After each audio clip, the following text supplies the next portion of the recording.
Hi, you're watching Kelowna Now. I'm here with Liz Sage of Team Fitness. We're at her studio here on Tut Street, 2725 Tut Street. Look at that for memory, right? That's good. Very good. What are we going to do today? Okay, so today we're in the studio for a reason, because the last time we all got together, we talked about if you don't use it, you lose it. So specifically working about muscle and muscle gain. And so today we're going to talk about and show some exercises to build muscle, get strong, and do it the right way. So it's not what you do, I'm often saying, it's how you do it. So that's what we're going to tweak today. And do it often. And do it frequently. Exactly. So let's talk about that. Frequency. Okay. So that's one of the components that we have to consider is the frequency of how often we weight train. Yep. So ideally, alternate days, 3 days a week would be ideal. Yeah. However, twice a week, we can still get some great gains. Once a week, if you're doing other things to tax your muscles, you can get away with, particularly if you've been very active and have done weight training all along. But that once a week, it's a long time before you come back and see those muscles again and work them reasonably hard. So it can actually be harder on you to work out once a week only. However, like I said, if there's other things going on in your life, we are taxing the muscles, endurance/strength-wise, then we can get away with it. All right. So how many days a week do you train? 7.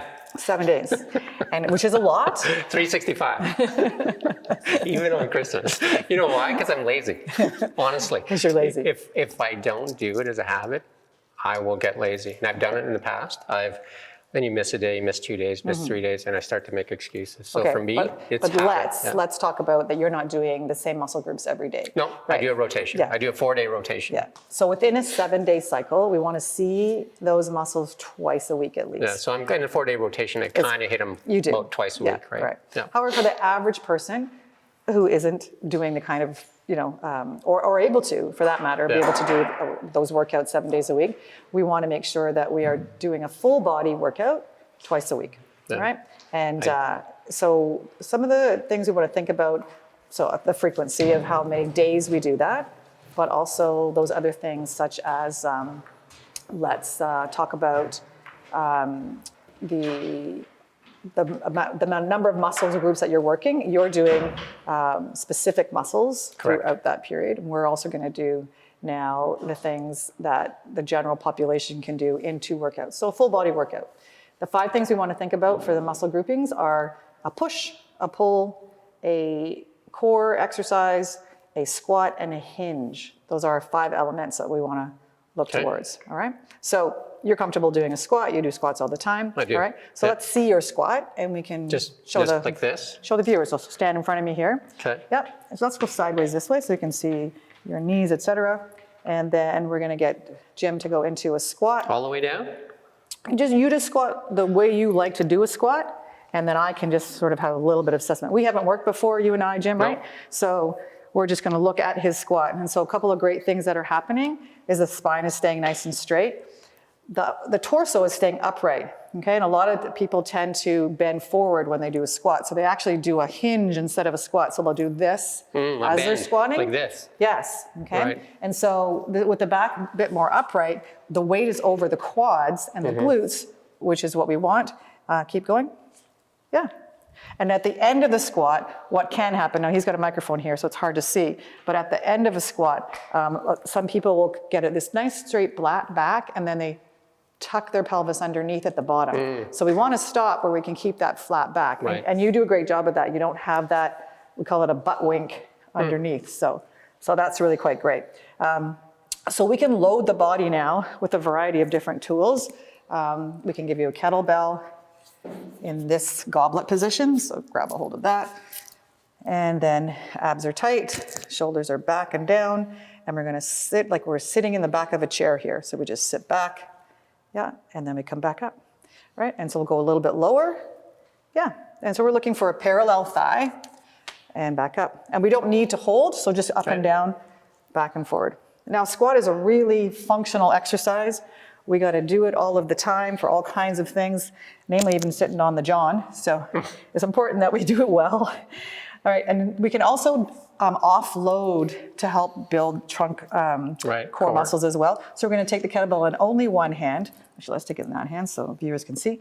And we're going to do the same squat with the hand sideways and the kettlebell just running right down. And we want to make sure the heels stay grounded. You're not lifting your heels at all. Yeah, it's still really good. Now what's happening here is this kettlebell is pulling Jim to the side. And so what the core is doing is making sure it's braced really well so that he doesn't get pulled off. So we actually do a lot more work with a single arm kettlebell squat. Weight is in the heels. That's it. Good. All right? Okay. So you can feel a little bit of drift. Now we'd give you considerably more weight so that you're challenged quite a bit more. Right? So we let those leg muscles rest, and then we move on to something else. So in a full body workout, you don't have to take rest between each sets exercises unless you're doing the same muscle group, which we wouldn't do. So we now move from the legs to an upper body exercise. Okay. All right. So let's have a look at a bench exercise. So you can sit on the bench and lay back, or you can just lay on the floor. We're going to give him some dumbbells to work with. Lay right back? Yeah, lay right back, and we're going to do a chest press. Okay? So we're going to take one in each hand. And this is your push exercise, which works the chest, the shoulders, and the triceps. We're going to press them straight up, and we're going to angle the weights just slightly. So we don't want to go all the way too sharp this way, particularly for people who are just starting out. We want to just give them a little bit of a slant. And the reason why we do that is we try to get the shoulder blades down and back so that people don't impinge the shoulder. Okay, when things are really square, people tend to go down and turn outward. And this slight little angle helps them think about keeping the shoulder blades down. All right, so we're gonna keep those shoulder blades down. You're going to go out with the elbows, and the hand follows, and then back in. So a little more rotation down with your shoulder blades, and back up. Nope, not so far. Okay, so we're gonna, again, turn those shoulder blades down. Yeah, and keep the hand over the elbow. There we go. Up to your chest. And in. Yeah, still watch that angle. Let your elbows go a little further down. Yeah, towards your hips. So just, no, the other way. There you go, and then up and in. Yeah, so elbows down and up and in. So we're trying to keep that shoulder from coming up towards your ear. That's a good one. I like that one. Good. Excellent. Yeah, and then we really release that shoulder joint, and those tendons and ligaments that run through the joint don't get impinged. That's it. And one more. Yeah, and then turn them in and bring them down, and then sit it up and put them on the floor. Yeah, so there's a pushing exercise that we can do. Okay, so we did a squat. We've done a push, which was chest, shoulders, and triceps. And now we're going to do a pull. Okay. So another very simple exercise, and you don't need a lot of different pieces of equipment. So if we have a kettlebell, we could do the whole workout with the kettlebell. We used it for the squat. We could have used it for the press. We can use it for the pull. So we're going to use the bench. We're going to form a tripod between the hand and the feet. So we're wide at the base, and then we're just going to use that kettlebell, start it with slightly turned out, and we're going to draw it upwards. Like a lawnmower. And down, exactly. A real functional movement. So this is a pulling action. Right. So we have back, we have biceps. Yeah. All right, particularly the lats with this one. Yeah. We could take it out to the side a little bit more as well as doing it this way. And that one would also get the middle of the back working as well. So let's load you up with a little bit heavier weight so you can feel this a little bit better.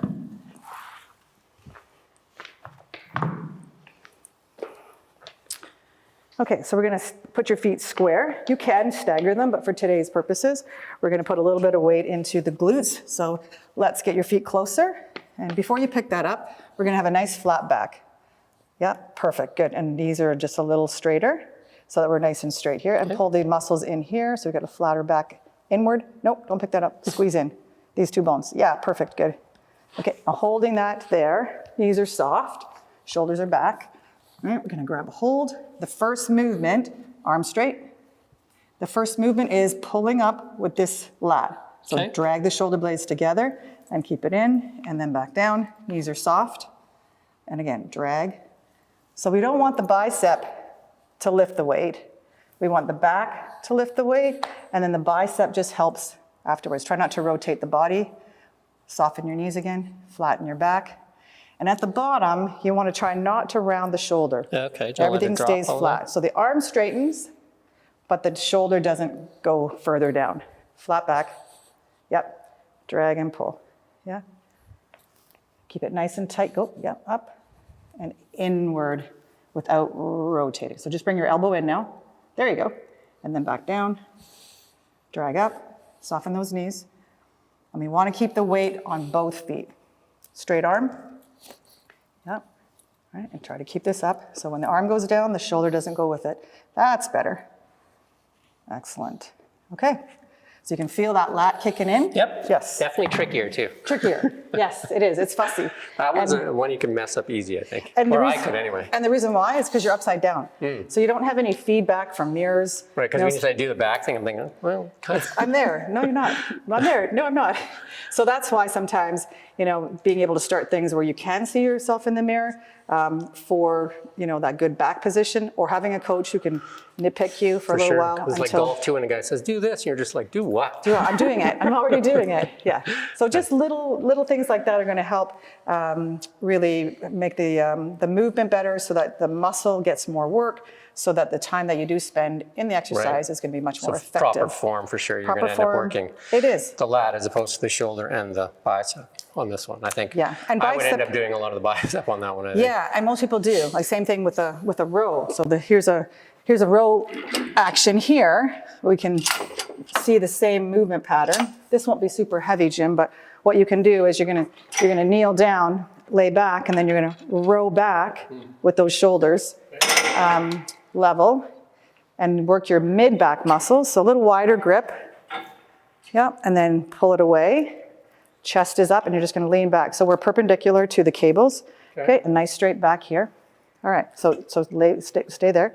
Now straighten your arms. Okay, now rather than using the bicep to pull, squeeze these two bones together. Yep, and now keep pulling, but keep thinking about this. No arch in the back. Yep, squeeze, shoulders go down rather than up and in. Bingo, just like that. Yeah, so now we're still pulling, but we're pulling with the mid-back rather than the lats. And we're not maximizing the bicep first, we're maximizing the back first. Right? The same thing happens with a pull-up. We want the back to do the work first, not the biceps. And that gets a bit of rear deltoids in as well. You feel that pinch in here at the top?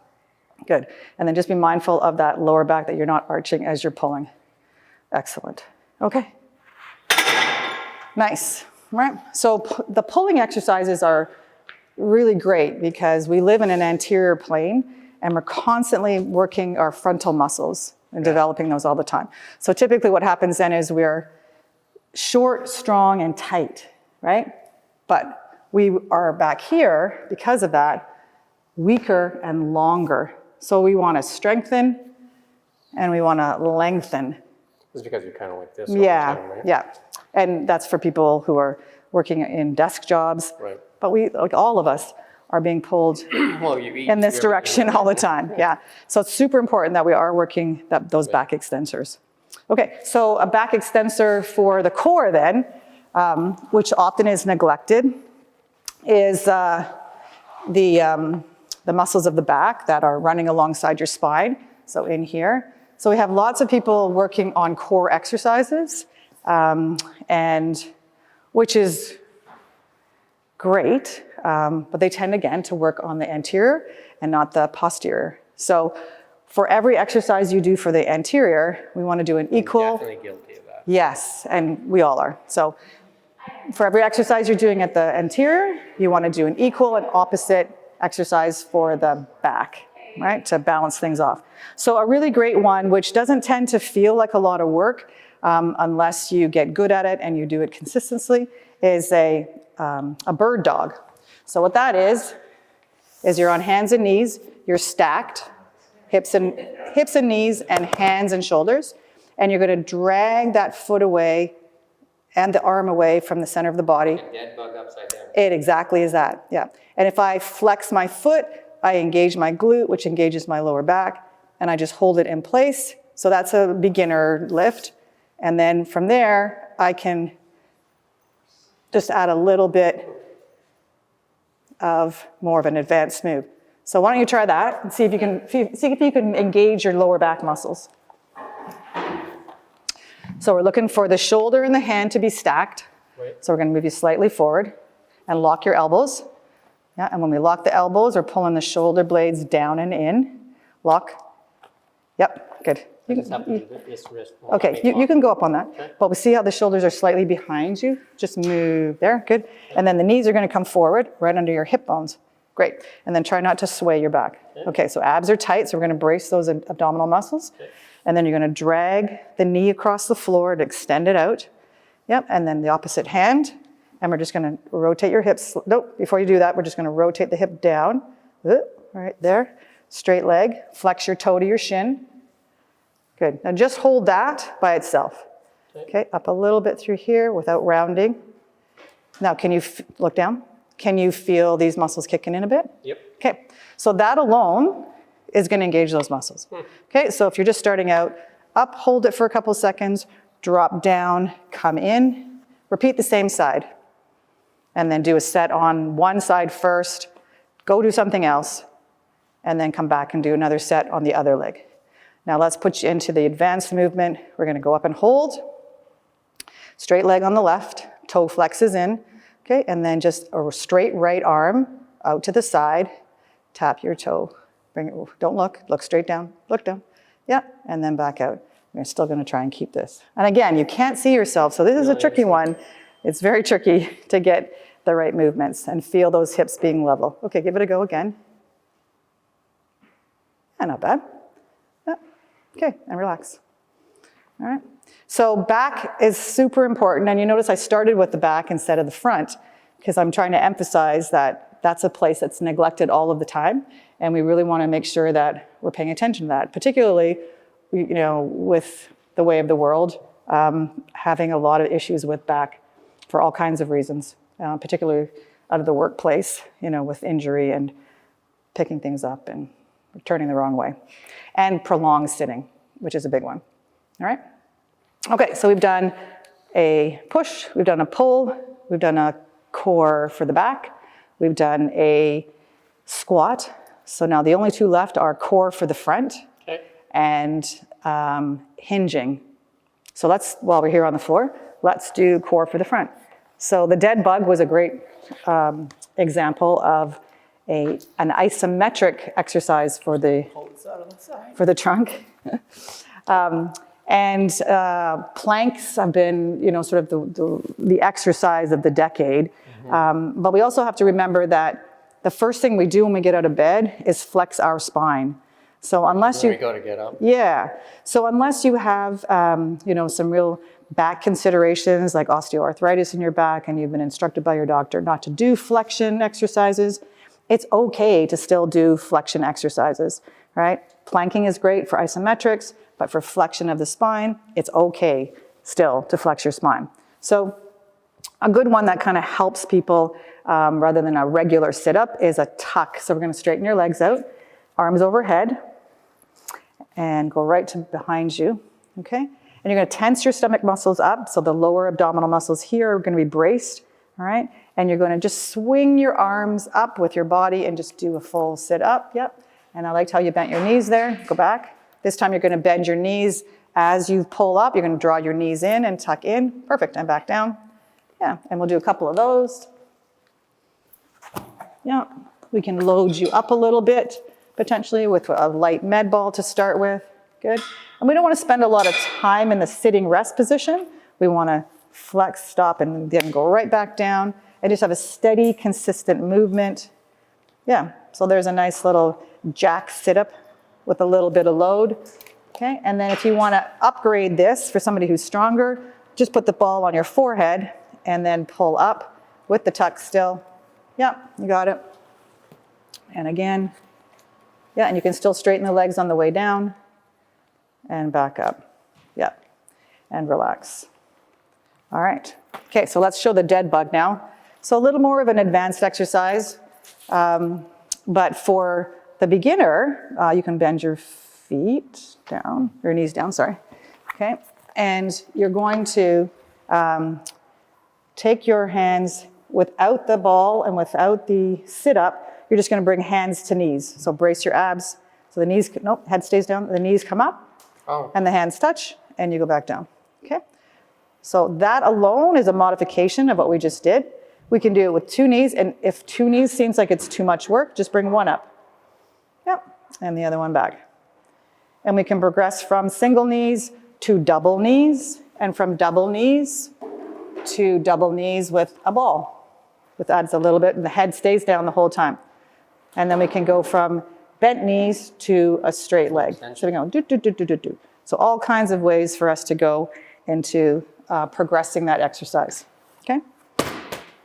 And a super beginner one, which actually it can still challenge advanced fit individuals because we can add a little bit of a hand weight and an ankle weight on the legs, but we'll get the knees up at 90, and this was what Jim was referring to as a dead bug.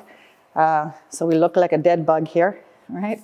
Abs are tight, okay? And we're just going to let one leg and arm go down, back to center, and then back down again. And I like the hands turning in because it helps us work on that scapular shoulder position. That's it. There you go. And we can offer some resistance as well with that and do single-sided. So we can have the elbow and hand on there and just do this same side. So we're dropping and lifting, yeah.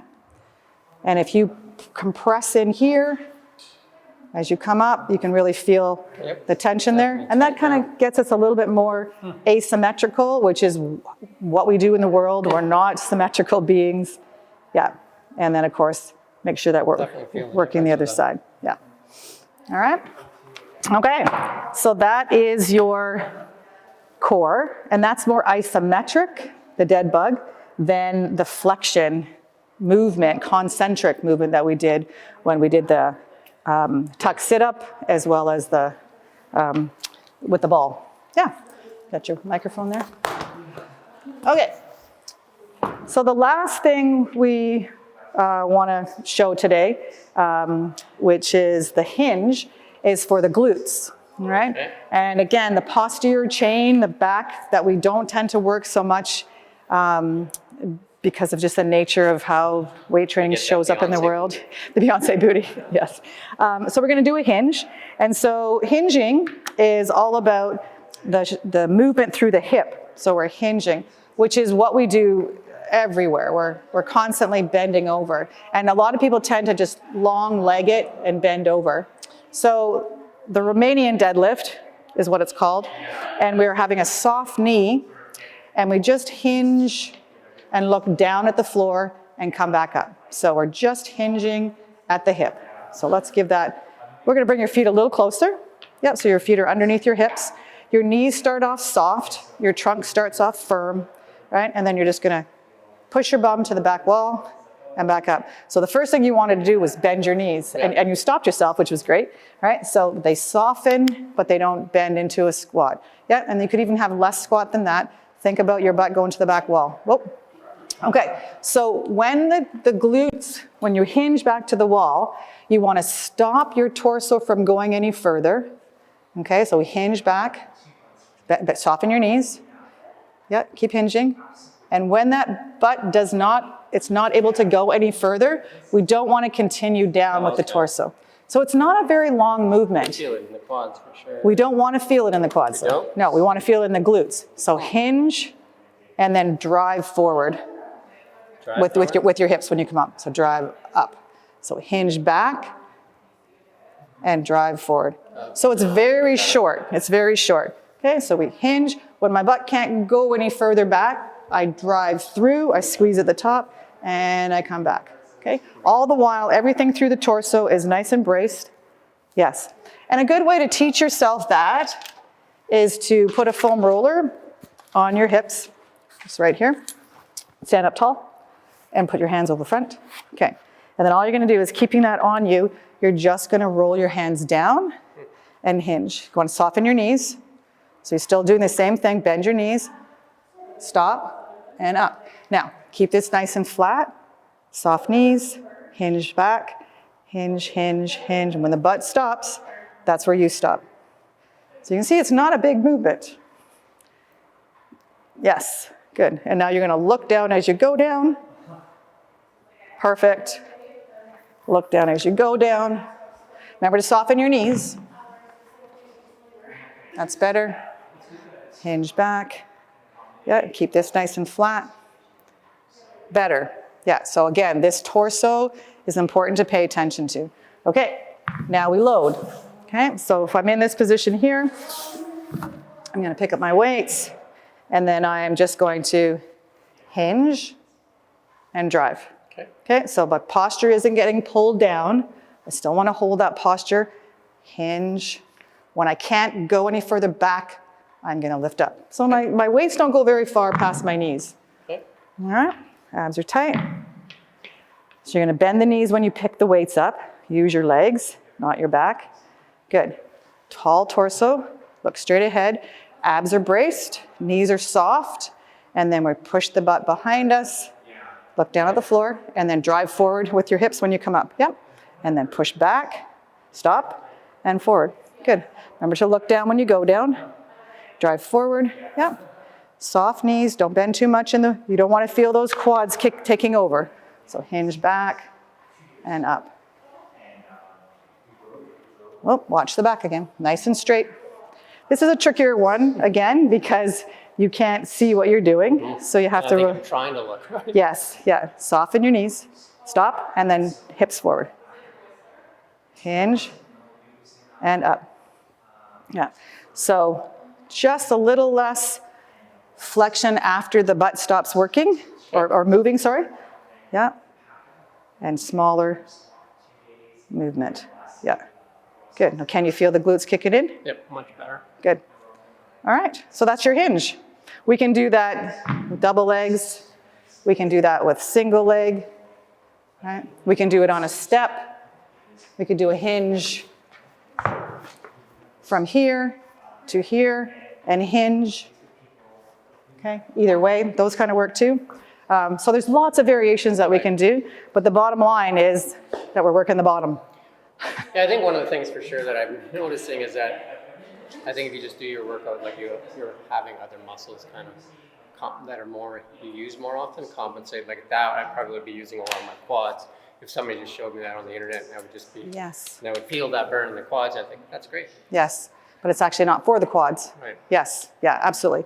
And then we can isolate hamstrings as well. The hamstrings work a lot more if our legs are straighter in the hinge. Right? Our hamstrings now are going to tighten up here as well. All right. So, and you will feel some hamstrings in that particular hinge as well. Right. It's just not isolating the hamstrings as much, for sure. Right. And in a squat, the hamstrings do work as well, but the predominant muscle group, primary mover, is the quads for squats, definitely. And glutes still activate a bit too there. Yeah. So there you have it. We have a push, a pull, a core front and back, we have a squat, and we have a hinge. And in the squat movement, we could also be doing lunges as well. They're a little more advanced. So these are just more beginner exercises that people can do in their own home with very little weight, and kind of get them started on, having things that are going to work the full body. We talked about how many days a week is ideal to get some results in terms of the number of repetitions. Newcomers, we want them to be in that 15 to 20 range to get good at the technique.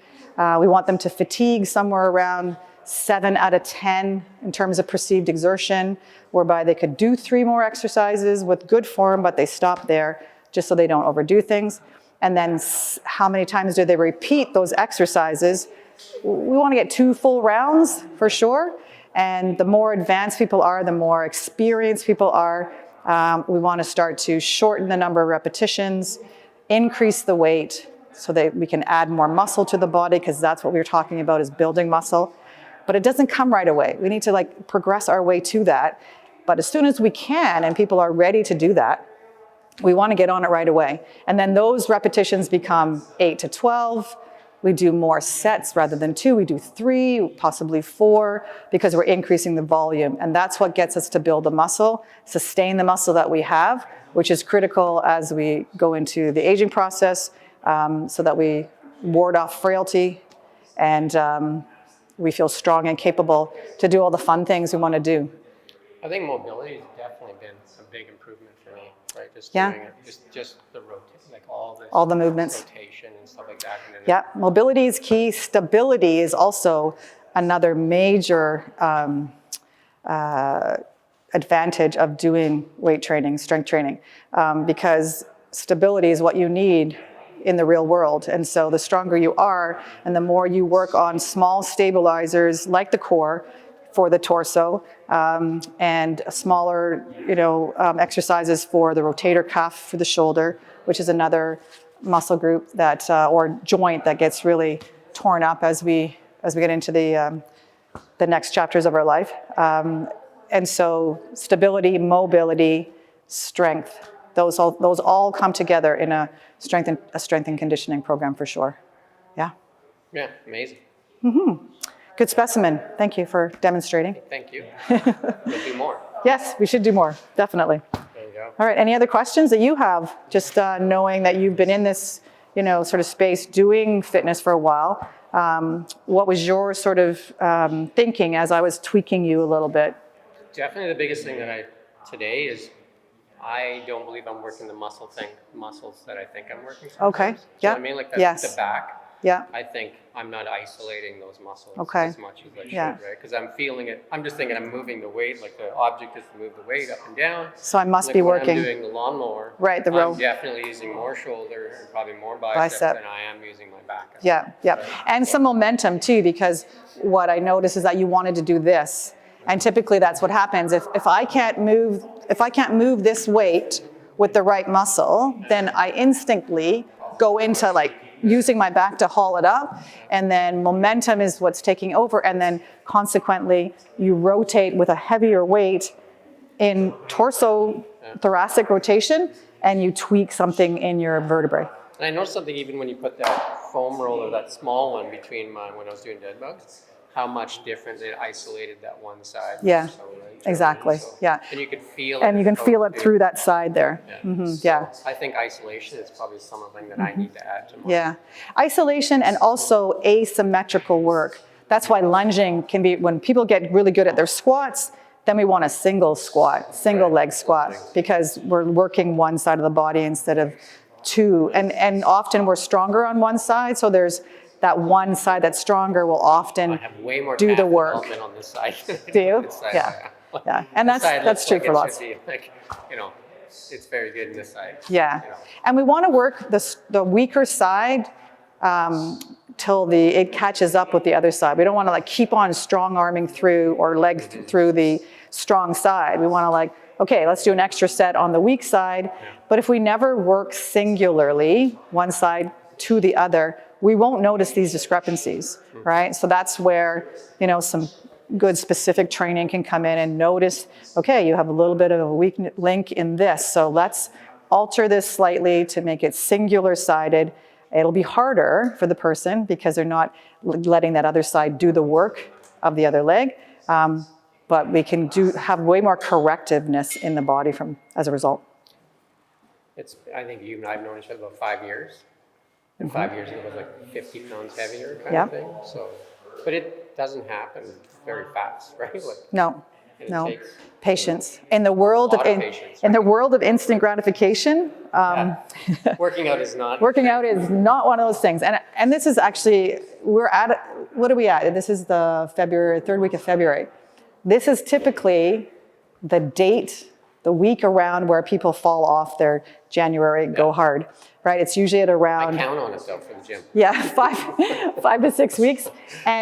And because they're not really seeing a lot of change, Right. that could be for all kinds of different reasons. Maybe they're not coming enough, maybe they're not doing the right things, whatever. But mostly it's because physiologically, we only start to see changes at the cellular level in terms of strength and muscle size after 6 to 8 weeks. And it could be a little longer for some people. It can be a little sooner for some people too. But generally, the general, bell curve, not the outliers. It takes, 8 weeks to And I see. would say to people, take pictures, because if you're in it every day, you don't really see the change. Do you know what I mean? Like, Yeah. But if you compare, day 1 to day 90, Yeah. you'll see it. But if you're just like every day doing it, That's right. You're just like, what? I don't see anything. Yes. So. And, we talked about, it's how you do it. Sometimes too, people aren't doing it too correctly. And so they think they're actually getting stronger, but it's actually them throwing things around a little bit more. Like that bicep one, Yeah, people want to get. They for do sure. this big swing, right? So. And that's why often, we want to try and, get people who've been working on things for just a couple of 3 weeks to make sure we're reviewing that workout again with them, because the brain and the muscle have kind of figured things out. And so they're actually better at doing the exercise than they were when they started, but they're not stronger yet. Like physiologically, they're not stronger. Yeah. And so, but because they're better, we can actually give them a little more work to do, even slightly, to keep that momentum going of progression and overload, right? And that's why frequent check-ins on those kinds of things are important. Again, at that 6 week to say, okay, maybe we need to have a different type of exercise now because you're conditioned to that exercise. It's time to do something new, still challenge the same muscle groups, but in a different way. I just got back from Hawaii, and there's a lot of walking, a lot of hiking, beautiful hikes. And I think for people, as you get older, and if you let yourself go, obviously those things get harder and harder and harder to do, right? So I think it's a big investment to do the workouts, but also to do them right. Yes. Is kind of key, right? So doing things the right way, you end up, not having to work as hard eventually, right? Yeah. You fine tune it, and you, like I said earlier, you do not have to do a huge amount of different exercises, but you do need to do those exercises frequently and with volume. So the sets, like I said, become more sets as you adapt, so you get the volume in. The last question for today. Would cardio be something that you should work in, or is the cardio enough through the weight training? Or how would you or just doing an hour-long workout? In the exercise for strength training? Yeah, I'm just saying if I do an hour of weight training a day, strength training, but I do supersets, so I'm definitely working up a sweat and I'm tired by the end of it. Yeah. Do I need to do a lot of cardio as well? So what I'm hearing you say then is that when I exercise, I don't take any rest, and I do about an hour, and in that hour, my heart rate elevates to the point where I'm 138, sweating. 140. Yeah. Now, if it's consistently 138, it peaks and valleys for sure. So there's the kicker. So if we could keep Jim's heart rate at 138 the whole time that he's doing his weight training, then he's in zone 2. And maybe actually zone 3 potentially. We'd have to sort that out, what that is for you. Right. But so then that would be my cardio. It would be cardio. Well, it would be that cardio. We would still want you to be doing your zone 4 cardio, which is VO2 training, which means you're working super, super hard and recovering, and then going back in and doing that cardio for. That's golf. No, it's not. No, it is not. Cardiovascular fitness for that upper VO2, which is the fitness of your heart, right? So I would say for the majority of people, when they weight train, strength train, no, they still need to be thinking about the zone 2 training, which is your aerobic training, and then the zone VO2. I think I would suck at the cardio part of this. You could very well, but here's the thing: because you have strong legs, right? It would suck, but it only has to suck for 3 or 4 minutes, and then you get a rest for 3 or 4 minutes, and then it sucks again for 3 or 4 minutes. We should do a cardio one. Well, we can. Let's see how bad I suck. We'll check it out. Yes. But great. I think that's great. That's great for this episode, and thank you, Liz, and Team Fitness. And if you want some help, Liz is your person. Yeah, come find us. Right here on 2725 Touch Street. 2725 Touch Street. And we're going to do this every month. Yep, sounds good. Awesome. Well Thank done. you.